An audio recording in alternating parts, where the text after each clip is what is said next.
Capo, parece mentira que personajes como Hannibal, Buffalo Bill, el propio Dexter puedan tener algún tipo de inspiración en personajes reales. Sí, pero imagínate algo tan absurdo como un payaso asesino. Pennywise. Culturizando presenta Cosas muy importantes con Daniela y Federico. Seguimos en cosas muy importantes. Muy importantes. Capítulo 2 de Asesinos Despiadados, Realidad versus Ficción. Payasos asesinos. A ver, ¿sabes que existe una fobia a los payasos, Capo? Hay fobias a todo, ¿no? Pero ¿quieres que te dé la O sea, ñoñología? eso es como la regla 34 de Internet. ¿Cuál es la Si regla existe, 34 de Internet? si existe, hay porno de eso. ¿En serio? Esa es la regla 34 del Internet. ¡Qué horror! Bueno, fíjate, está la coulrofobia. La coulrofobia es el miedo irracional a los payasos y a los mimos. Y ¿Y tú le tienes miedo a los payasos? mira, yo podría decir que quizás sí, aunque yo creo que mi fobia va más hacia el mal aliento. Ahora, tú podrías decirme, pero ¿qué tiene que ver esto con los payasos? Yo te voy a contar. Ok, cuéntame. Yo creo que yo nunca te he contado esto. Es la hora de contar una historia. Es la hora de la anécdota de Daniela. Yo creo que yo nunca te he contado esta historia. Fíjate, siendo yo muy pequeña, en este famoso restaurante de comida rápida que tiene precisamente un payaso como su gran emblema, en una fiesta infantil, él estaba tomándose fotos con todos los niños. Cuando se vino a tomar una foto con el grupo de niños con el que yo estaba, yo nunca en mi vida he tenido a alguien cerca con tan mal aliento. Y a mí no se me ha olvidado eso. Entonces no sé si mi adversión o rechazo hacia los payasos se deba hacia el mal aliento. No creo que sufra de coulrofobia a ese nivel, pero bueno, no me gustan mucho. Mira, Ni yo, la gente con mal aliento, o yo, que no estén vestidos de payaso. yo tengo una foto de mi cumpleaños número 2 en el que salgo totalmente aterrorizado por un payaso. O sea, yo no sé a qué loco se le ocurrió meter un payaso en la Mira, fiesta. voy a retar a nuestros seguidores a que nos envíen sus fotos con payasos. Tú sabes que hablando de colrofobia, cuando hicieron la primera versión de It, Ujú, que fue una miniserie que hicieron en el exactamente. 86, si no me equivoco, el que hacía del payaso, que Tim era Curry. Tim Curry, Ajá. sufría De coulrofobia. de colrofobia. Y no se podía, mientras lo maquillaban, él mandó a quitar los espejos porque le daba miedo su propio reflejo. Ay, pobrecito, qué estrés. Eso es horrible. Qué traumática experiencia. Eso es como que yo vaya a hacer una biopic del Che Guevara. O sea, no podría ni verme en el espejo. Qué cosa tan horrorosa. Fíjate, el prefijo coulro viene del término griego colobatriste, que es algo así como que aquel que va sobre zancos. Eso suena a trasero triste. Bueno, no, colobatristes. Y de hecho, esto es el término que se utiliza para referirse a la fobia irracional. Pero cuando uno escucha historias como la que tú me vas a contar a continuación, yo no sé si es tan irracional este asunto. Sí, mira. Conocido también como Pogo, el payaso. O el payaso asesino. John Wayne Gacy violó y mató a 33 hombres entre 1972 y 1978. Qué cosa tan terrible. Este es un muchacho que nació en una familia bastante promedio estadounidense, en el cual el papá era un señor alcohólico Violento. y abusivo. Ujú. La mamá era, era sobreprotectora con él, lo que llevó al papá a calificarlo como un debilucho. Exacto. Para colmo, tenía sobrepeso este John Wayne Gacy desde pequeñito, y el papá se burlaba de él. Ay, qué Siempre horrible, buscó... maluco. Sí, No es que esté justificando a John Wayne Gacy, pero pobre loco, chico. siempre buscó tener algo de aprobación de su papá, pero al final nunca lo consiguió. Ujú. De hecho, el papá lo acusaba incluso de exagerado, de hacer show, porque de que siempre quería llamar su atención. Él tuvo un accidente siendo pequeño, como a los 10, 11 años.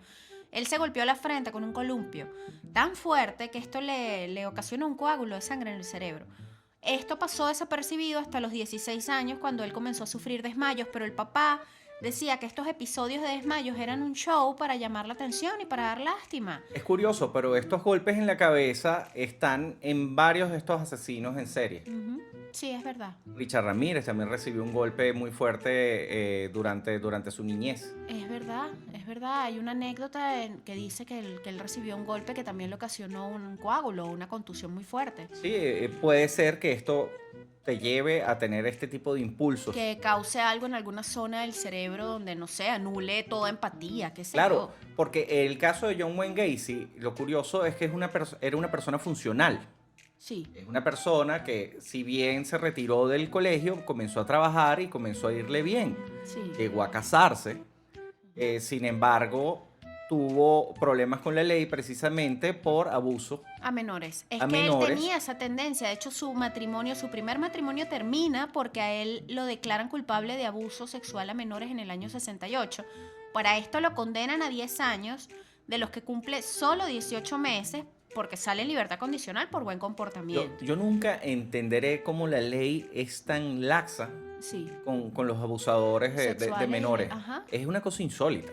Eso, bueno, se ha tratado de cambiar un poco con los años, pero todavía hay muchos países y muchos estados donde es absurdo, donde hay penas mayores por cosas mucho más Cualquier cosa simples. política Sí, te, puede te causarte puede una meter pena mucho mayor más tiempo. En el caso de Estados Unidos, probablemente si evades impuestos vas a terminar más tiempo preso. que por abuso sexual o abuso de menores. Exactamente. Es absurdo. Es Pero bueno, absurdo. a mí me parece muy raro es que a John Wayne Gacy no le quedara como un prontuario, porque él llegó a tener fotos con la primera dama. ¿Qué pasa? Él se mete como un activista muy fuerte dentro del Partido Demócrata, un miembro muy respetado dentro de su Yo estoy comunidad. seguro que John Wayne Gacy intentó. Él intentó ¿Tú realmente. dices? Yo creo que no. Yo creo que él era un narcisista que alimentó muy bien su fachada. Acuérdate cómo funcionan los narcisistas. Este trató de alimentar muy bien su fachada de soy bueno, soy funcional, pero Pero como para los esqueletos compensar. del closet de John Wayne Gacy eran bien oscuros. Si en un momento determinado John comienza a cazar jóvenes. Exacto. Él salía en el carro y básicamente si veía a un muchacho en la calle le decía que le daba la cola, le ofrecía drogas, le ofrecía alcohol, hasta que se montaba en el carro y era el final de ese Sí, pobre sí. joven. De hecho, una sola víctima Se escapó salva. de él. Claro. Que se sepa, ¿no? Sí, de hecho a él lo atrapan, él se vuelve a casar, tenía su vida normal, él era como les decía, un miembro muy activo dentro de su comunidad, era, no sé, típico presidente de la Junta de Condominio, por decirlo así. No solo eso, él, Señores, desconfíen de los presidentes de la Junta de Condominio. Pero bueno. por supuesto, él era un participante activo en el Partido Demócrata. Ujú. Comenzó básicamente limpiando las oficinas del Partido Demócrata de su ciudad y llegó a un puesto bastante importante, hasta llegó a fotografiarse con la primera dama de Estados Unidos. Para tú fotografiarte con la primera dama de Estados Unidos te tienen que hacer un chequeo. De tu prontuario. Exactamente, y eso se le pasó al servicio secreto. Claro, el servicio secreto chequeó al tipo y dijo, no, vale, este tipo es una buena persona. Y no habían chequeado que tenía antecedentes de estar detenido por abuso sexual a menores. ¿Qué ocurrió con John Wayne Gacy? ¿Por qué se habla del payaso asesino? Porque él creó un personaje con el que hacía labor social y era Pogo el payaso. Él iba a hospitales, fiestas infantiles, eventos dentro de la comunidad, para los niños del mismo partido. O sea, el tipo había creado su personaje vestido de payasito y era el hombre querido bonachón, que era bueno con todo el mundo, que aportaba buenas cosas para la comunidad. O sea, nadie se lo imaginaba. Imagínense a Patch Adams, pero con un cuchillo en la mano. Pero malo, muy malo. Malo, muy malo. ¿Qué ocurre? Un día desaparece un muchacho de 15 años, Robert Pist. Él fue visto por última vez camino a una entrevista de trabajo con John Wayne Gacy. Él creo que trabajaba incluso de gerente de un restaurante de comida rápida, ¿no? Él fue gerente de un Kentucky Fried Chicken por varios años. Después se lanzó a ser independiente, como contratista independiente. Y este muchacho precisamente respondió a un anuncio en donde estaban buscando personal. Jóvenes y eso. El hecho es que lo último que se supo de este chico es que hubo una entrevista con John Wayne Gacy y eso despierta las alertas de toda la policía y dicen, mira, bueno, vamos a hablar con él. De hecho, este caso prueba que es una compulsión. Ajá, total.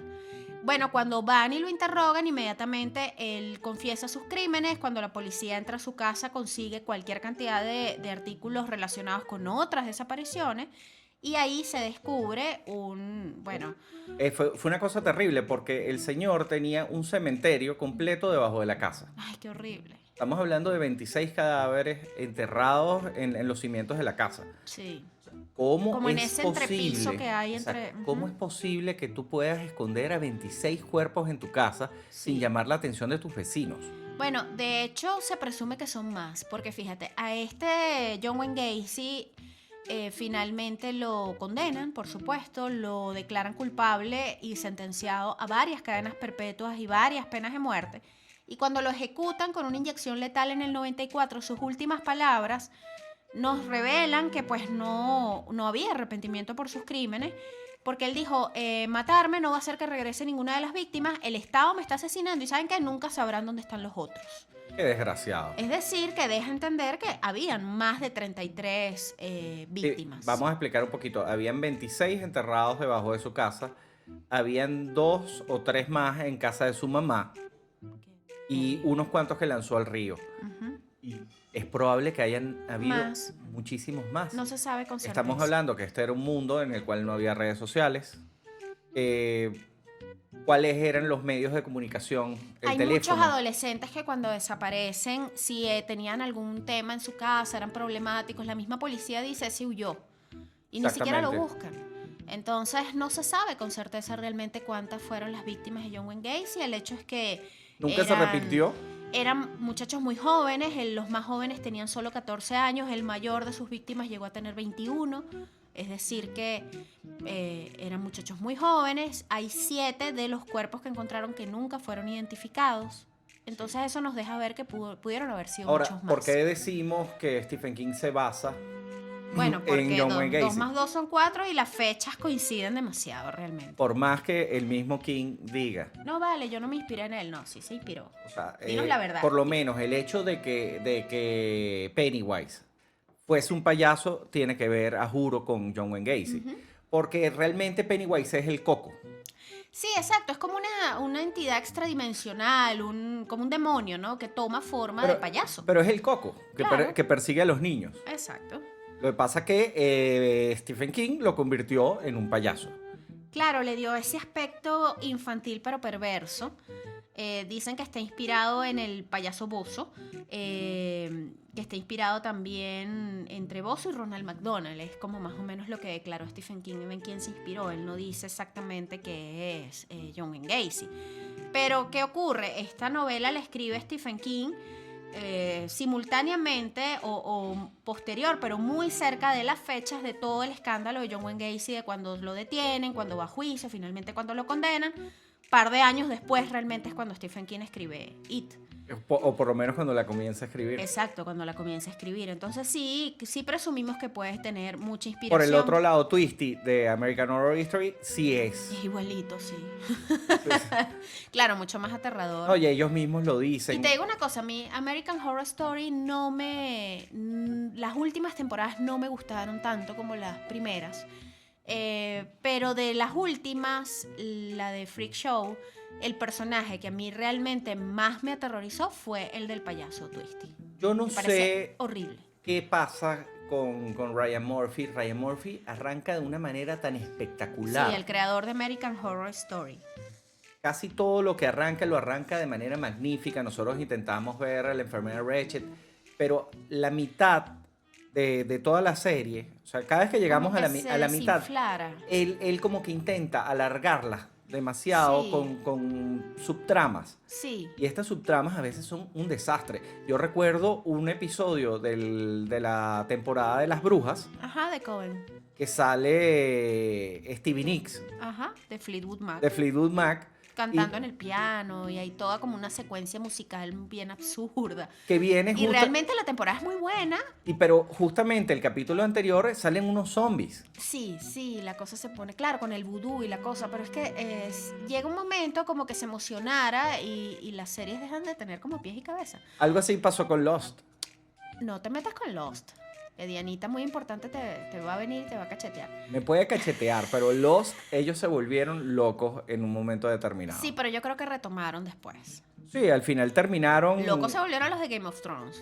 Pero bueno, no, vamos a Eso es lo que continuar estaban aburridos ya. Sí, vamos a continuar con... No nos desviemos, no nos desviemos. Fíjate, de este Pennywise se cree que mató, según el cálculo, cuando los expertos cuentan en el libro, al menos 14 víctimas. También niños y jovencitos. Al final es mucho más peligroso Al John Wayne final Gacy. exacto, cuando tú ves estadísticamente, salió peor que Pennywise es John Wayne Gacy. Increíble, ¿no? Así que bueno, vamos a pasar a nuestro siguiente asesino de la ficción, inspirado en asesinos reales. Leatherface y su familia. La Masacre en bella Texas. familia de Masacre en Texas. ¿Tuviste la original? Un pedacito porque me pareció muy gore y yo estaba pequeña cuando lo vi. Es increíble lo que hizo Toby Hopper en esa película. Probablemente fue la falta de presupuesto. Bueno, a veces eso puede ser lo vuelve a uno recursivo, como Sí. dicen, ¿no? Sí, Y sí. pueden salir cosas interesantes cuando tu presupuesto es bastante Que el reducido. asunto de que esta película sea tan oscura, Sí. que no se vea pulida, Ujú. Claro, la hace mucho más impactante. Tú Parece- sientes que estás ahí, pues. parece casi que found footage. Ajá, exacto. Creo que eso juega a favor de la historia de causar ese temor. ¿Quién es Leatherface? Es un asesino despiadado. Ya va, antes de adelantarnos, tú sabes que Matthew McConaughey y era otra de estas chicas que estaba de moda en los 90, estuvieron en Masacre en Texas 3 Ajá. y justamente el año que iban a estrenar Masacre en Texas 3 explotaron A la fama. a la fama y tuvieron que parar esa película por lo mala que es. ¿En serio? Sí, señor, Ah, Matthew fíjate. McConaughey fue el malo de un Masacre en Texas. Qué bárbaro. Y esa masacre en Texas nunca salió a la luz. Sí, sí, salió después. Pero salió bajo cuerda. Salió bajo cuerda. Ah, fíjate, voy a chequear eso para echarle un ojo y reírme. ¿Qué te iba a decir? Bueno, Leatherface es este asesino que usa como esa máscara de piel, precisamente. Él tiene una familia preciosa Sí. que también tiene cierta inspiración real, pero bueno, ¿en quién podemos decir que se inspira el Leatherface? Yo creo que Ed Gein. Ed Gein ha sido como que ese asesino tan horrible que ha sido fuente de inspiración para muchos otros. En parte también para Buffalo Bill, lo hablábamos en el capítulo 1. Una de las cosas que tiene Ed Gein es la locura. Sí. ¿Qué sucede el con Ed Gein? sinsentido de todo. Él no tiene la más mínima idea de lo que es bueno y es malo. Eso quedó totalmente claro durante el juicio. Sí, estaba loco. De hecho, él lo declaran loco. Estaba ¿Pero totalmente qué hacía? loco. ¿Quién era Ed Gein? Cuéntame. Este era un muchacho de campo en Estados Unidos, criado por, nuevamente, un padre alcohólico, por una madre Súper religiosa. súper religiosa, ultra Sí. religiosa y protectora. Él y el hermano vivían prácticamente aislados en una granja. Ajá. El padre muere, ellos quedan a cargo de la mamá y mutuamente, se cuidaban los tres. Después muere el hermano. Pero el hermano muere en unas circunstancias muy extrañas, porque fíjate, el hermano era como muy cuestionador con la mamá y con el fanatismo religioso de la mamá. Mientras que Ed Gein era muy mama's boy. En un incendio de estos provocados en el campo para prepararle el terreno y toda la cosa, el hermano muere en ese incendio supuestamente asfixiado. Supuestamente asfixiado. Muchos historiadores hablan de un Caín y Abel. Sí, es lo que se presume. Y luego de que cuando ves todo lo que hizo Ed Gein, lo que fue capaz de hacer Ed Gein, no me sorprendería que haya matado a su hermano. Bueno, el hecho es que poco tiempo después de la muerte del hermano, la mamá sufre un infarto que la deja en una condición de salud bastante delicada. Esto la deja postrada en cama por un año. Ed Gein, bueno, haciéndose cargo por completo de su mamá. Finalmente la mamá muere al año de este accidente. Dejándolo de completamente salud, pues. solo y sin estar preparado realmente para la vida para el mundo. Exacto. Porque siempre fue como muy protegido. Ujú. Siempre fue rarito, pero digamos que cuando muere la mamá Bueno, él se rompe. Una de las cosas que las personas que estudiaron con Ed Gein en el colegio decían de él es que era propenso a las risas, ataques de risa, Ay, sin papá. ningún tipo de motivo. Yo estudié con uno así. Bueno, ya tú sabes. Me daba más miedo, me daba yuyo. Porque Simple- además él se hacía el tonto y se reía como un tonto de repente de la nada. Y todo el mundo le tenía como cosita porque la gente creía que tenía algún tipo de problema hasta que empezó a perseguir a las muchachas al estacionamiento, a las que iban solas a la universidad. Y tú estabas en el estacionamiento por montarte en tu carro y él te aparecía detrás del carro y que, hola. Y eso era bastante creepy. Pues déjame decirte que esa era una persona probablemente peligrosa. Sí, y llegó incluso a aparecerse en casas de compañeras. A mí se me apareció en el trabajo, en una oportunidad, en el sitio donde yo trabajaba, y a una amiga se le apareció en su casa. Hacía Dios. ese tipo de cosas. Y me hiciste recordarme de él porque él tenía ataques de risa de la nada, súper random, y era bastante, bastante creepy. O sea, básicamente un tipo callado que de repente se empezaba a reír solo. Sí, y era como ultra tímido, de repente te miraba y se empezaba a reír y hacía esas cosas como que perseguía a las muchachas al estacionamiento, se le aparecía en la casa a alguien, a mí se me apareció una vez en el trabajo, y que para hablar, ay, yo quiero hablar, se hacía el tonto y era bastante aterrador. No, nunca supe de él, menos mal. Fíjate que el mismo Ed comenzó a hacer pequeños trabajos de destajo. Ujú. Era bastante querido por los vecinos porque No, porque era un era tipo un muchacho tranquilo. bueno, tranquilo, muy responsable. Trabajó inclusive de niñero. Ay, papá, qué aterrador. Qué miedo, ¿no? Gracias a Dios su tema No era hacia los niños. no era hacia los niños. De hecho, ni siquiera era hacia matar, y eso lo vamos a explicar un poquito más adelante. El tema era... Nadie sabe cuál era él- su tema. Él quería convertirse en su mamá. Él estaba como construyendo una especie... Ay, este como que inspiró a Norman Bates también. Por supuesto, él estaba construyendo a su mamá nuevamente. Claro, fíjense, Ed Gein era un profanador de tumbas. Él robaba cadáveres y hacía cosas con los cadáveres. Tenía Cuando digo vasos, cosas, no me refiero a que hacía cinturones. objetos. Tenía, Exacto. tenía un cinturón de pezones. Ajá. Tenía platos para tomar sopa hechos con cráneos. O sea, La era cabecera, una cosa las aterradora. patas de la cama Ujú. eran calaveras. Qué horrible, era un loco. Era un loco. Pero ¿qué ocurre con él? Porque hasta ahora tú dices, bueno, pero no había matado a nadie. No, realmente él profanaba tumbas y se hacía muebles y objetos con los cadáveres. Una cosa de locos. Pero resulta que una vez desaparece la dueña de una ferretería de la zona. Poco tiempo después, la policía encontró que Ed Gein era sospechoso porque el último recibo que había en la ferretería se lo había hecho la señora Ed Gein. Entonces, bueno, este fue el último que la vio. Probablemente vamos a hablar con él. Las autoridades se acercaron hasta la casa de Ed Gein, y cuando entraron, sorpresa, sorpresa, la casa era la casa El del Museo terror. del Terror, total. De hecho, es uno de los hallazgos policiales más aterradores de todos los tiempos. Y hay fotografías de absolutamente todo. Hay un museo del terror de los objetos que hizo Ed Gein. Si se atreven, pueden buscarlo. Realmente Sí, pero así con alerta, ¿no? Porque es, es, bastante es desagradable. fuerte, Ujú. pero no es gore. Parecen cosas que salen en una película de terror, Sí, pero son de parecen- verdad. Exacto, parecen objetos que comprarías en la casa del horror para tu decoración de Halloween, pero resulta que son de verdad. Exactamente, tú puedes tener tu casa decorada con objetos que creó Ed Gein y con cuadros que pintó John Wayne Gacy, porque se nos había olvidado de contarles que John Wayne Gacy era artista. También pintaba. Por supuesto, pintaba payasos. Él Ay. tiene una serie de payasos bastante importante. Ay, qué horrible. También le gustaba pintar a Blancanieves. Oh. Y él se pintaba y los enanos eran payasitos. Ay, qué creepy todo eso. Sí, bueno. Entonces imagínate la casa decorada con objetos hechos, con sillas y muebles hechos por Ed Gein y Y cuadros que mi hechos amor, por te John invito a Wayne esta Gacy. cabaña a pasar un fin de semana relajado y resulta que llegas y es la casa de Ed Gein con los cuadros de John Wayne Gacy. No, gracias, me quedo en mi casa. Entonces, bueno, estos señores entraron aquí. Lo primero que encontraron fue a la señora que estaban buscando, guindada patas arriba, abierta como un venado, Ay, qué horrible. decapitada. La cabeza estaba en un saco. Ujú.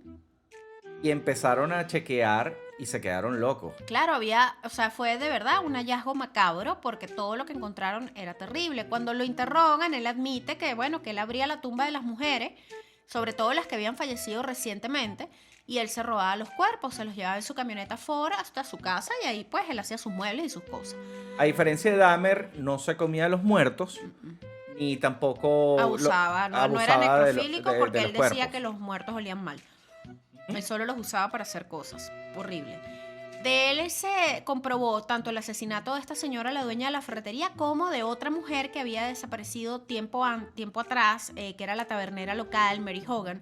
Fue el otro crimen que él confesó. Es decir, que de toda la trayectoria de Ed Gein y de todo este horror, realmente solo son 2 asesinatos de los que se sepa, que al menos fueron los que él confesó, pero el horror de lo que él llegaba a hacer era terrible. Él, por supuesto, fue declarado enfermo mental. Fíjate que hay un ruso que también era profanador de tumbas, Ajá. que hacía muñecas. Uy, sí, ese es horrible.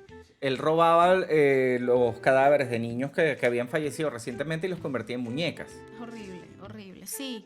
Tenía más o menos la misma El mismo patología trastorno de este loco. de Ed Gein. La única diferencia es que el ruso era un profesor respetado. Profesor ¿Verdad? académico ¿Verdad? respetado. ¿Verdad? Porque Ed Gein era el campesino loco, ¿no? Era el loquito del pueblo. Exacto, el loco del pueblo. El ruso era una persona, además, activa en la sociedad, productiva. Académico. Sí, señor. Profesor universitario. Aterrador. Bueno, fíjate, Ed Gein muere en la cárcel, pero muere en una cárcel, en una institución psiquiátrica, finalmente por una insuficiencia respiratoria, ya bastante mayor de salud, en el año bastante mayor de edad, perdón, en el año 84. Y bueno, ¿qué nos queda de Ed Gein aparte de este museo horroroso? Pues la inspiración para muchos de los asesinos de la ficción. Buffalo Bill, Norman Bates, este mismo Leatherface de Masacre en Texas de quien estábamos hablando. Fíjate que ahorita podemos arrancar un poquito con Norman Bates, porque precisamente Robert Bloch escribe la novela de Psicosis poco después del encarcelamiento y el juicio de Ed Gein. Le ocurre como a Stephen King un poco con Pennywise y John Wayne Gacy. Pero Robert Bloch sí declara que él se basó 100% en Ed Gein y en un editor que tenía, que le parecía bastante creepy. Pero sabes que la familia de Masacre en Texas, para cerrar con Leatherface y su familia, también tiene inspiración real, no solamente Leatherface. O sea, el hecho de que sea una familia completa de asesinos. Exactamente, los Bender, hubo una familia por ahí por 1870 más o menos, que tenían una posada. Tienen demasiado buen nombre para una familia de asesinos. Los Bender. Sí, de hecho eran conocidos como Bloody Benders, los sangrientos Bender. Tú de verdad pones a un guionista de Hollywood a buscar un nombre para una familia de asesinos y Los no va a Bender. encontrar uno mejor que los Bender. Bueno, tanto así que sobre la historia de los Bender hay mucha ficción también y es como parte ya del folclore local. No se sabe a ciencia cierta qué es verdad y qué es ficción. El hecho es que estos eran 4 miembros de una supuesta familia, mamá, papá, hermano, hermana. La familia estaba compuesta por John Bender, su esposa Elvira Bender, John Jr. y su hija Kate. Sin embargo, John Jr. y Kate se dice que eran esposos y no hermanos. De hecho, se dice que ninguno de ellos era realmente familia, sino era un grupo de personas bien extrañas que se puso a vivir juntos. Exactamente. Y el gancho, el señuelo, digamos, el anzuelo para sus fechorías era Kate, la más joven, la supuesta hija. Sí, ellos tenían una posada y cada vez que llegaba alguien que ellos consideraban que podía darles algo de dinero. Claro, porque el motivo de los Bender era robar. Exactamente. Eso era su principal Lo motivo. sentaban en la mesa, En la en la cabecera. cabecera de la mesa, se sentaba Kate enfrente, le hacía ojitos, lo seducía, lo ponía a reírse, no sé qué cosa, y en un momento determinado le hacía una seña a John, que salía de detrás de una cortina y le daba con un martillo en la cabeza a la víctima, y ahí mismo se abrió una trampa. Que estaba en el piso, En la el silla piso. caía al sótano. Al sótano y lo remataba la abuela. Sí, la supuesta mamá, pues. La mamá Bender. Esto es una locura. Es una locura, por eso es que se dice que no se sabe a ciencia cierta qué tanto hay de ficción, porque se dice que incluso la posada tenía como esa trampa, que después de que le dan el martillazo a la víctima, esta caía en el sótano, ahí lo remataban, le robaban, los cuerpos desaparecían y, Parece algo de la Pantera Rosa. bueno, en el mejor de los escenarios de la Pantera Rosa, pero realmente es aterrador. Entonces se cree que mucha de la inspiración de esta familia de Masacre en Texas está basada en los sangrientos Bender. Pero bueno, ahora sí vamos a pasar a Norman Bates, porque la historia de este asesino de la gran historia de Psicosis es muy famosa y además quedó como grabada en el subconsciente colectivo de todos. O sea, Es una de las es películas inolvidable, de terror más Norman Bates, importantes de la de historia. la historia. Lo irónico del asunto es que nadie recuerda la novela. Sí, de hecho, yo Hitchcock. no sabía que estaba basado en una novela. Sí. Pensé que era un guión. Hitchcock compra los derechos de Psicosis por $8.000, de los cuales le quedaron a Robert Bloch unos $6.500 sin derecho a ningún tipo De ganancia de extra, de ganancia nada. extra. Y hace esta película que se convirtió en uno de los grandes éxitos de taquilla de todos los tiempos, porque Psicosis no solo es importante para la crítica, sino también se convirtió en uno de los grandes éxitos de taquilla. Lo Exactamente. curioso que tiene Psicosis, que rompe un poco con el esquema de cualquier película de terror de la época, es algo que vemos en las películas de Tarantino, que es tener muchas historias, o dos historias paralelas que tú no entiendes que tiene que ver Una con la otra y una que de con la alguna manera otra. se entrelazan en un momento Sí, determinado. pues Psicosis comienza básicamente con una estafa Ujú, en la cual una secretaria se roba el dinero de su jefe, ujú. que provenía de una venta de unos inmuebles. Una persona pagó por unos inmuebles en efectivo, Ella se roba esa le plata. entregó la plata un viernes, si no me Ujú. equivoco, para que la depositara en el banco. Ella se pierde con la plata. Ella se pierde con la plata, se cansa mientras va manejando, mientras va huyendo y se estaciona en este Motel Motel Bay, Bates. donde lo recibe un muchacho Aparentemente inofensivo. que nadie se ve más inofensivo que Norman Bates. Exacto, muy educado, muy pulcro, Le hace un muy respetuoso, sanguchito, le prepara su sanguchito, le da una habitación bastante limpia. Y bueno, pues esta película está llena de escenas icónicas. De hecho, curiosamente, entre todas las escenas importantes que tiene Psicosis, hay una que es la primera película en incluir un primer plano de un inodoro, de una poceta descargando. Nunca antes se había hecho un primer plano de una poceta drenando, sí, descargando el agua, porque eso nadie se le hubiese ocurrido. Hitchcock y sus cositas, Hitchcock y sus cositas. De hecho, los estudios tuvieron una reunión de producción importante nada más para discutir si aprobaban o no aprobaban esa escena. Es que yo me lo imagino, el inglés este quiere meter una poseta en Todo, en la ¿por película, pero qué? ¿por ¿Quién qué? quiere mostrar eso? Pero está lleno de esos pequeños detalles que cambiaron la historia del cine. ¿Por qué le habrá querido hacer en blanco y negro? Fíjate que Psicosis está en blanco y negro. Sí, pero no sé. Y habían películas Claro, a pero color. yo creo que ahí hay un tema también del efecto que genera una película de terror. Es una cosa bien curiosa, ¿no? Sí, bueno, fíjate que inolvidable es el personaje de Norman Bates. Este Anthony Perkins quedó tan marcado con este personaje que realmente no pudo hacer más nada exitoso Excepto porque las continuaciones de Psicosis. a él le pasó como a esta chica Linda Blair, Ujú. que luego del personaje de Regan en El Exorcista quedó como marcada para siempre. El mismo Mark Hamill, Ajá. Luke Skywalker. Exacto, son personajes tan fuertes, tan importantes, lo hicieron de una manera tan increíble que uno no los puede asociar a Hay, nadie más. hay casos extrañísimos como Harrison Ford, que puede ser Indiana Jones, puede ser Han Solo y puede ser Jack Ryan. Claro, Es increíble.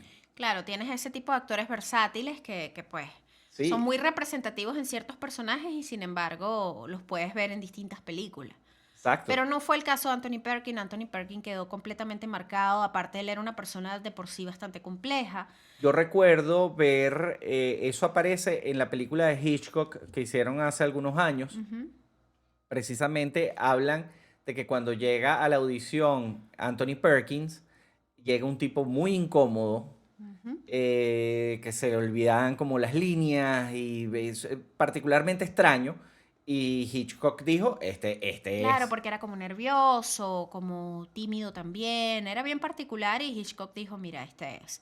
Entonces, entre la interpretación de Anthony Perkins y la inspiración en un personaje tan terrible como Ed Gein, pues nace este personaje de Norman Bates, inolvidable para la memoria colectiva, ¿no? Y la cultura pop. Después tienes a los slashers, Uy, sí. Y yo creo que todos tienen su origen en Richard Ramírez y en El hijo de Sam. totalmente. Porque son ese tipo de asesino random, de asesino sin motivaciones aparentes. Sobre todo el caso del hijo de Sam, que es el que influenció muchísimo a todos estos escritores de Hollywood. Sam no estaba motivado por el sexo, No.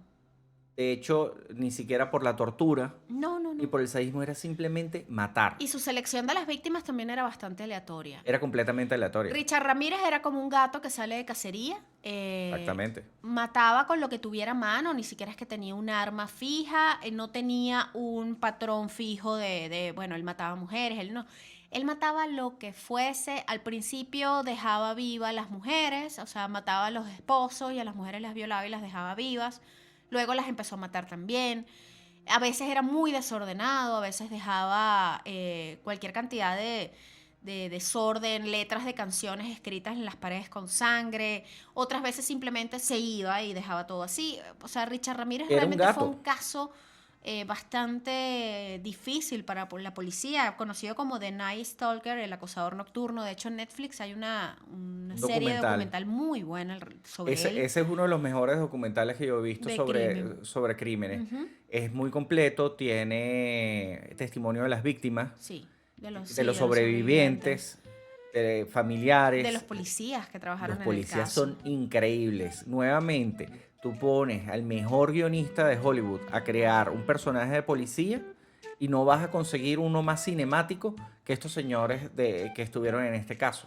Totalmente. Richard Ramírez se calcula que mató cerca de 14 personas en Los Ángeles entre Richard el 84 y Ramírez el 85. tuvo que haber matado a muchas más Pero personas. se cree que más, sobre todo porque como no tenía un patrón muy claro, muy establecido, cualquier crimen realmente podía haber sido cometido por Richard Ramírez. Este también tuvo una crianza parecida a la de John Wayne Gacy y Muy parecida disfuncional. a la de Ed Gein, fíjate. Sí, Golpeado por el papá, abusado, le pasó de todo nuevamente. tenía un hermano al que él admiraba mucho. El hermano era un veterano de Vietnam, Era un tío, un bastante primo. psicópata. Exacto, era su primo, Mike Ramírez. Había sido boina verde, veterano condecorado de Vietnam. Él era bastante sádico este señor porque con orgullo le mostraba a Richard fotografías de él cometiendo crímenes en Inclusive Vietnam. había una foto de él con la cabeza de una vietnamita. Exacto, o sea, era un tipo bastante sádico. Digamos que este señor tuvo mucha influencia en Richard Ramírez. Tanto que él está presente cuando este Mike asesina a sangre fría a su esposa. Y Y de ahí, Richard Ramírez era muy joven. sí, de ahí Richard se va a vivir con su hermana mayor, Ujú. en donde, para colmo de males, el esposo de la hermana era fijón y comienza a llevarse a Boyerista. Richard, era boyerista, y comienza a llevarse a Richard a sus excursiones de boyerismo. Y esto Exacto. va creando un caldo de cultivo en el cual tú tienes la violencia por un lado tienes el boyerismo. Claro. Tienes esa apología también al crimen, porque con el primo mostrándole como sus grandes logros en Vietnam, que eran espantosos. Aparte estaba metido en el satanismo. Aparte tenía temas de drogas. Había otro tema con Richard Ramírez, y es que también sufrió un golpe en la cabeza, fíjate, al igual que John Wayne Gacy. Dicen que sufrió un golpe muy fuerte que le causó ataques de epilepsia hasta su pubertad. Nunca fue atendido realmente por ese tema, ni por ningún otro.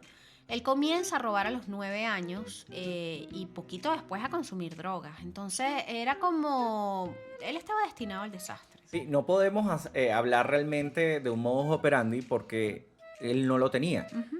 Básicamente salía a acechar, encontraba una presa que le llamaba la atención y entraba.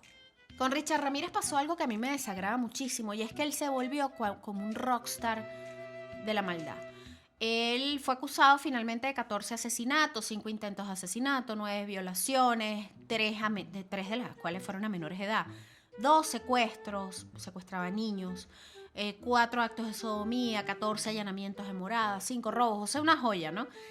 Pero este señor, durante los juicios, que además fueron unos juicios bastante mediáticos, se volvió muy popular entre un grupo de jóvenes, y a Richard Ramírez le escribían las mujeres. Llegó a casarse. Sí, una locura. Después, la que fue pareja de Richard Ramírez se divorcia de él en el 2009. Ya Richard estaba saliendo, entre comillas, con otra persona para el momento en el cual lo ejecutan. No, él no lo llegan a ejecutar, él muere de una El- insuficiencia hepática estando Exacto, preso. exacto, A disculpa. Richard Ramírez no alcanzan a ejecutarlo, fíjate. A él le da una insuficiencia hepática en el Hospital General de Marine en California en el año 2013. Él tenía 53 años de edad. Pero el tipo era un rockstar en la cárcel. Hasta los últimos días de su vida, al igual que Charles Manson, el tipo recibía mucha atención mediática. De hecho, en la banda de Marilyn Manson, que Está Twiggy Ramírez. acuérdense que ellos tienen el nombre de una mujer famosa, una modelo, estrella, y el apellido de un asesino en serie. Está Twiggy Ramírez y el Ramírez es por Richard Ramírez. Que además Richard Ramírez era rockero, a él le gustaba el rock. Esto incluso causó problemas para las bandas. Sí, señor, tuvieron que Porque- testificar. Exactamente. Judas Priest, si no me equivoco. Él Judas era Priest fanático porque de Judas Priest. Richard Ramírez anotaba en las escenas de crimen, a veces escribía letras de canciones y Exacto. escribía letras de Judas Priest. Ujú. De hecho, él usaba una gorra AC/DC y esa fue una de las pistas que dieron de él y también por ahí lo atrapan. Fíjate que recientemente vimos un documental sobre el hijo de Sam, Ujú. en el que hablan que tanto Richard Ramírez como el hijo de Sam y otra serie de asesinos formaban parte de una especie de cofradía que buscaba generar anarquía Exactamente. dentro de Estados Unidos. Era como una especie de secta inclinada hacia el ocultismo, donde el periodista, de hecho vean ese documental, también está en Netflix, que es sobre el hijo de Sam. Y yo creo que lo deberíamos agregar para la segunda parte de las conspiraciones. Sí, porque esta viene siendo al final una teoría de conspiración, nunca se termina de confirmar por completo, pero te deja esa duda en el aire de que el asesino de Sam no actuó solo, que el asesino de Sam además pertenecía a una agrupación que tenía muchas conexiones con el poder y que buscaba precisamente esto. Era una mezcla entre ocultismo con anarquía, una cosa muy peligrosa y coincide mucho, o sea, a mí la historia me convence, te deja muchas cosas en el aire, este periodista dedica su vida a esta investigación.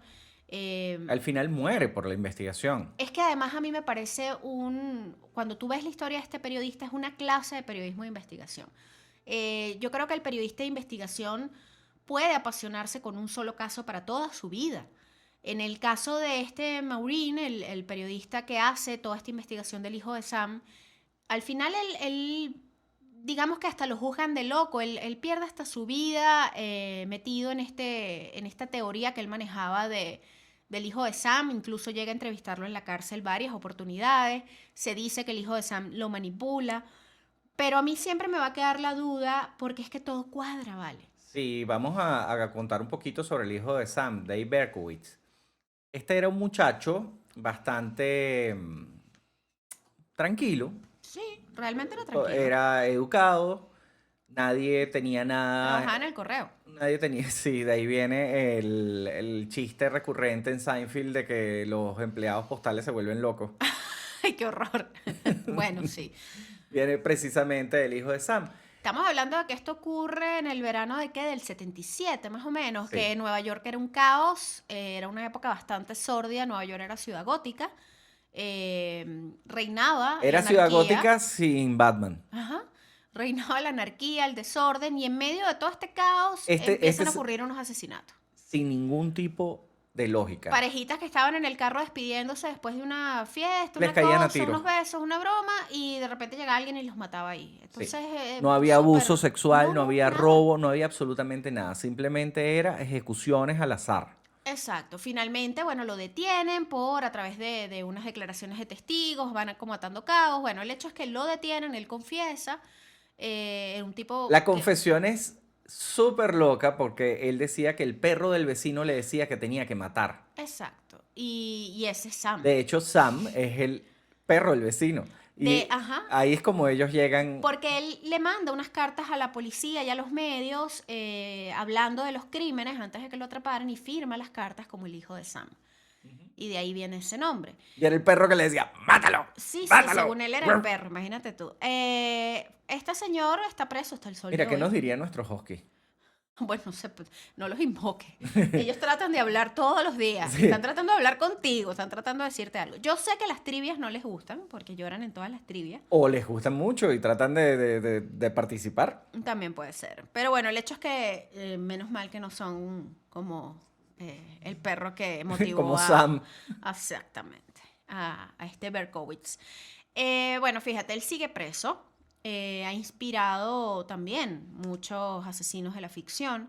A mí siempre me va a quedar esa duda respecto a esa investigación que hace ese periodista. Lo que tú dices es verdad, esto deberíamos incluirlos en la segunda parte de teorías de conspiración, acerca de si realmente el hijo de Sam actuó solo o pertenecía a algún grupo de... Es no que sé, puede ser un grupo asesinos. de anarquistas. También Pues puede ser. realmente, cuando él arranca con estos crímenes, arranca en un Nueva York que ya está al borde del colapso Ujú. y llevó a toda la población de Nueva York a la locura.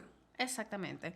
Pero bueno, yo creo que podemos decir que tanto el hijo de Sam como Richard Ramírez son las dos principales fuentes de inspiración a todos estos asesinos de sagas como Viernes 13, Halloween, incluso los asesinos de American Horror Story. El Big Bang de esta serie de películas es Halloween Ujú. de John Carpenter, que básicamente la hizo con los ahorros del cochinito.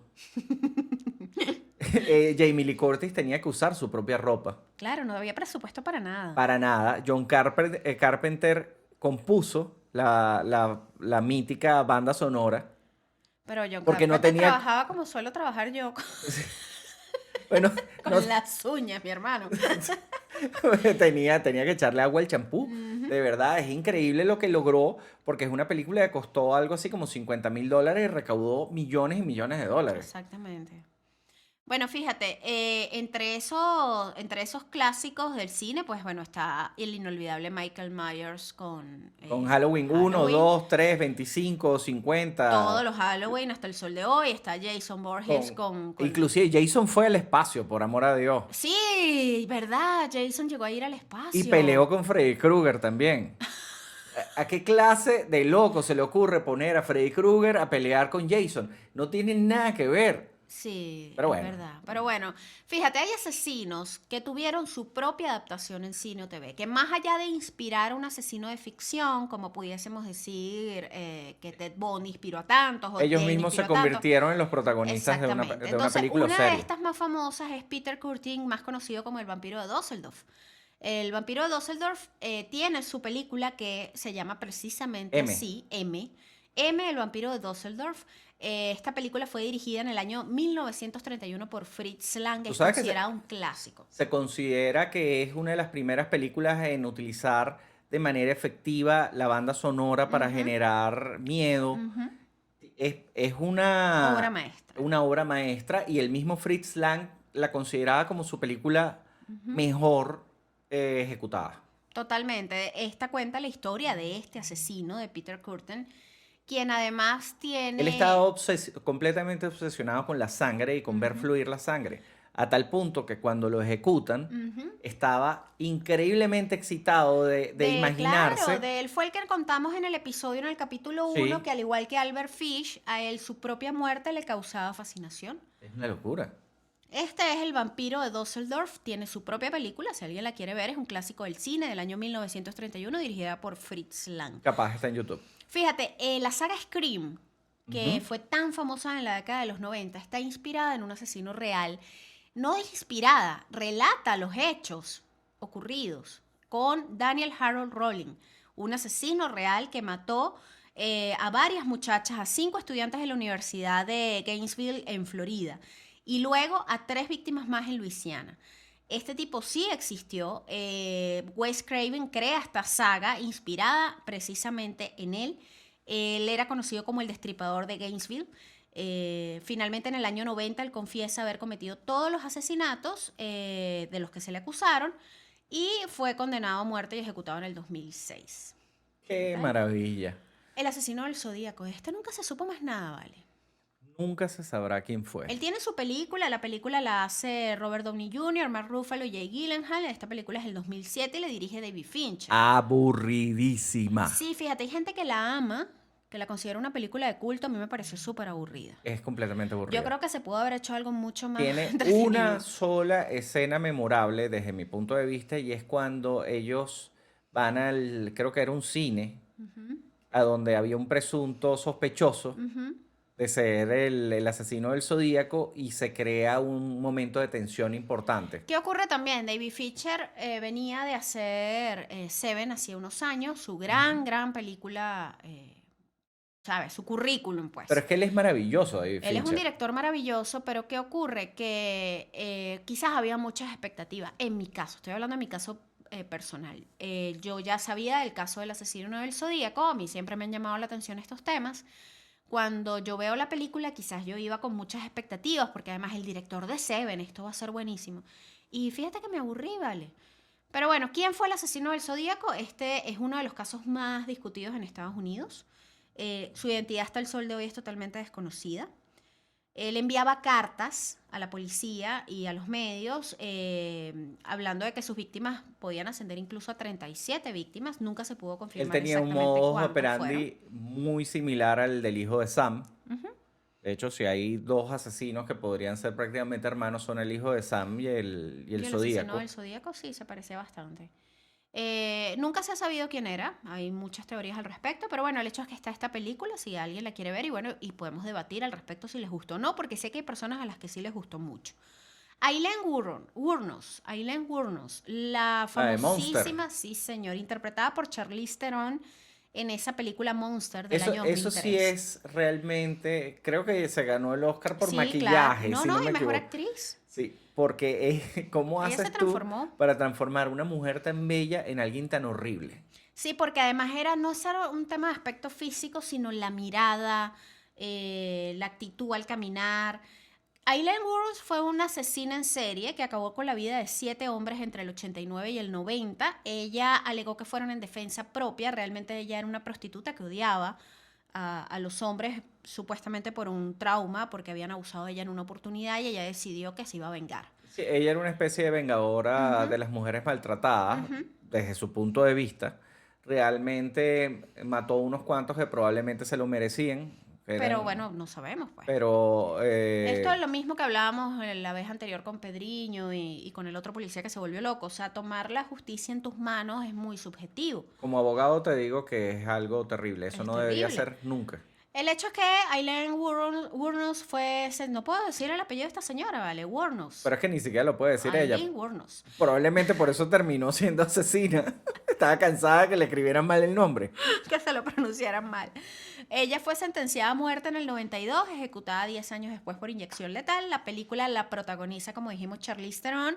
Y está también esta chica... Cristina Ricci. Cristina Ricci, que hace pareja de Que ella tienen porque esa, Aileen una Wuornos era escena lesbiana. maravillosa con Don't Stop Living en el que están Sí, bailando. señor. La secuencia musical de Don't Stop Believing the Journey en esa película realmente es muy buena. Es muy buena, esa película es buena. Sí, la película es muy buena. Si no la han visto, pues véanla. Y bueno, ya saben que está basado en este caso real. Ted Bundy tiene varias películas. Ted Bundy yo diría que es de los que más ha sido adaptado. Pero es que Ted Bundy ha podido ser él mismo Actor de un cine. actor de cine. Fíjate, la más reciente es la que dirige Joe Bellinger, que es con Zac Efron, que realmente Esa- es bastante buena. Es bastante buena porque nos deja ver el lado familiero y normal, entre comillas, porque Ted Bundy tuvo una vida paralela Ujú. bastante Funcional, estable. sí. Y sí, y hablaba muy bien de él. Él tenía su novia, su pareja, que tenía una niñita, él cuidaba a esa niñita como suya, o sea, Yo una creo cosa que muy loca. él como John Wayne Gacy sentía en un momento determinado unos arranques Que no podía que no controlar, podía controlar. probablemente. Esa de Extremely Wicked, Shockingly Evil and Vile, Dios mío, qué nombre tan largo, es del 2019, si no me equivoco está en Netflix también. Es protagonizada por Zac Efron antes de que se hiciera esa gran inyección de Botox de hace unos pocos meses atrás. Realmente lo hace bastante bien Zac Efron en esta película. Es que Zac Efron es muy bueno. Sí, y la película es bastante entretenida y no te endulzan la historia, no es una apología a Ted Bundy para nada y bueno, se deja llevar. Está el Luna Bomber, el Luna Bomber tiene también su adaptación. Lo más aterrador de Kaczynski es que hoy en día tú lees sus escritos, lo que él Su estaba, motivo. Sí, él hizo un manifiesto. Lo que él declaraba en su manifiesto es lo que estamos viviendo ahorita. Supuestamente él estaba tratando de evitar que sucediera lo que está sucediendo ahorita. Es un Exactamente. tema de la gente muy, muy con el Alienada. tema de las redes sociales. Él iba en contra precisamente de lo que era la tecnología. Él decía que la tecnología nos iba a traer problemas. Pero bueno, sus métodos quizás eran bastante cuestionables. Él ha inspirado series de Quizás, televisión. quizás, Daniela. Quizás. Caso Abierto, NCIS, Numbers, Manhunt. Manhunt, que está precisamente dedicado a Luna Bomber, habla sobre el polémico caso, toda la investigación del FBI, toda la vida de Kaczynski, Este su señor captor. lo agarran precisamente porque él manda parte de sus escritos y el hermano reconoce la Ujú. manera de escribir de Exactamente. él y dice, mira, no es por nada, pero yo creo que eso lo escribió mi hermano. Imagínate tú. El personaje Thomas Monk de la novela El Camino de Ida de Ricardo Piglia está también inspirado en Ted Kaczynski. Entonces, bueno, digamos que hay bastante donde conocer sobre la historia de Luna Bomber.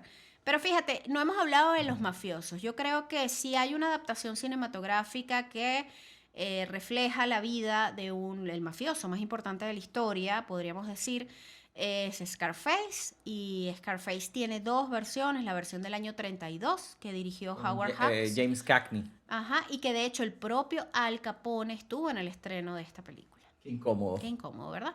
Y Scarface, la que todos conocemos del año 83, dirigida por Brian De Palma y protagonizada inolvidablemente por Al Que ellos Pacino. lo que cambiaron fue el origen étnico Exacto, de Scarface. ajá. Lo trajeron, Sí, lo latinizaron. sí, vino supuestamente de Cuba con los Marielitos, Tony Montana. Tony Montana, mientras que el verdadero Al Capone era de origen siciliano, Ujú.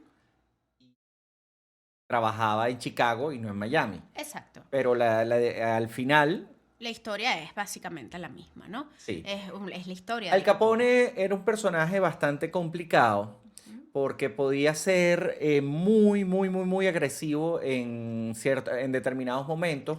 Sin embargo, también tenía comedores populares. Sí, eso Era, ocurre mucho era un con el tipo, tema de los mafiosos y era la un droga tipo y la cosa. bastante romántico. Era, Suena muy chistoso que tú estés diciendo eso al Capone.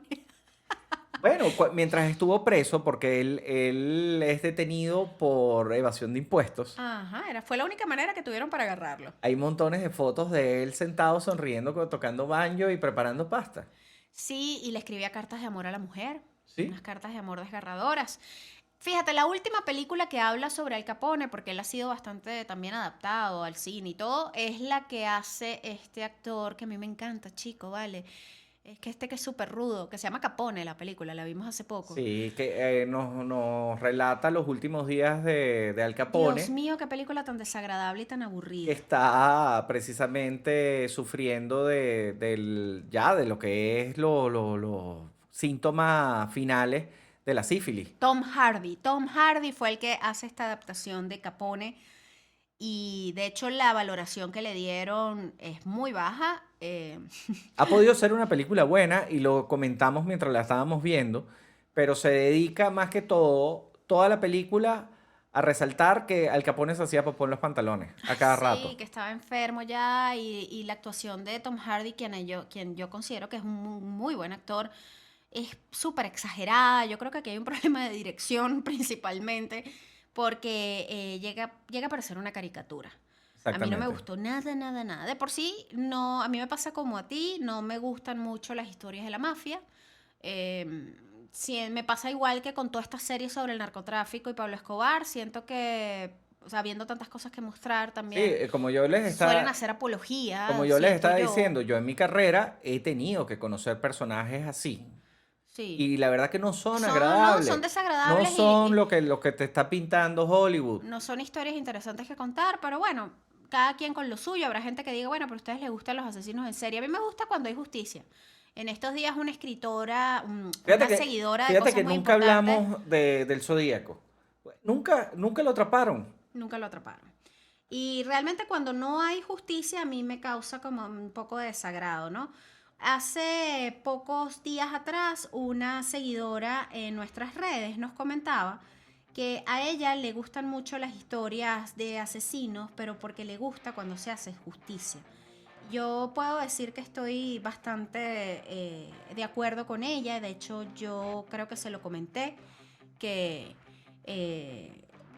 creo que parte del dar a conocer estas historias es precisamente Para evitar que para se evitar repitan. que se repitan. O sea, hay que conocer el pasado, sin hacer apología.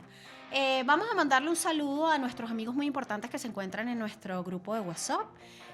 Álvaro, Dulce, Andrea, Erasmo, Rafa, Qué bárbaro. nuestra querida Ana, a quien le mandamos fuerza y mucho amor porque está batallando contra el COVID. Amigos muy importantes, gracias por formar parte de nuestro grupo de WhatsApp. A quienes quieran unirse a nuestro grupo de WhatsApp, muy importante, donde no solo mandamos memes, stickers muy importantes. Hay Tenemos días los hay lunes días de de- tía, los lunes de tía, donde nos mandamos posts de Piolín. Lejos de todo eso, los jueves de covers, donde nos mandamos versiones de canciones. También tenemos discusiones de temas muy importantes, consultas para nuestros próximos episodios, material exclusivo que les estamos haciendo llegar, que estamos Consultas trabajando. astrológicas por Consultas parte astrológicas. de Diana. Porque muy por importante. supuesto Diana muy importante y su bola de cristal plana también están en este grupo de WhatsApp, así que si ustedes se quieren unir, vayan al link de nuestra bio en @cosas muy importantes en Instagram y ahí está el Patreon, se suscriben a nuestro Patreon y forman parte de este grupo muy importante y además obtienen otros beneficios asociados al plan que elijan en Patreon. Por otro lado, vamos a mandarles un saludo a nuestro dealer musical, a Ramón, que ahí nos mandó nuevamente las fotos de lo que le llegó y tiene a Daniela babeando. @vivinrecord9. Este mes vamos a estar regalando un álbum de Rush. Vamos a publicarlo en nuestras redes sociales muy pronto con las instrucciones que deben seguir para poder llevarse ese vinilo en excelentes condiciones, una joya, un clásico, para que bueno, puedan tener buena música siempre. Gracias a nuestro @vivinrecord. Y como siempre, gracias a nuestra Dianita, muy importante, por todo su apoyo, su trabajo, su creatividad, su lectura de las cartas de uno, su bola de cristal, su buena vibra. Te queremos, Diana, y bueno, vamos por más. Ya saben que nos pueden seguir en @cosas muy importantes. También estamos en Facebook y en Twitter como @podcastcmi. Cualquier comentario, pues ustedes nos escriben y nosotros vamos a estar pendientes de responderles. La semana que viene nos activamos con los lives, señores, porque vamos a hacer una pausa. Sí, necesitamos descansar un Y poquito. vamos a preparar la 4ª temporada. Se vienen cosas importantes. Vamos a ver si logramos hacerlo en video para ver si nos ven. ¿Nos quieren ver? Cuéntenos si nos quieren ver. Si no nos quieren ver, lo dejamos así, no hay ningún Para problema. nosotros es mejor. Porque no tenemos que arreglarlo. Lo hacemos en pijama. Exactamente. Lo seguimos haciendo en pijama, mejor dicho. Gracias por escucharnos y por acompañarnos. Y bueno, muy pronto van a saber de nosotros nuevamente. Esto fue Cosas muy importantes. Culturizando presentó Cosas muy importantes con Daniela y Federico.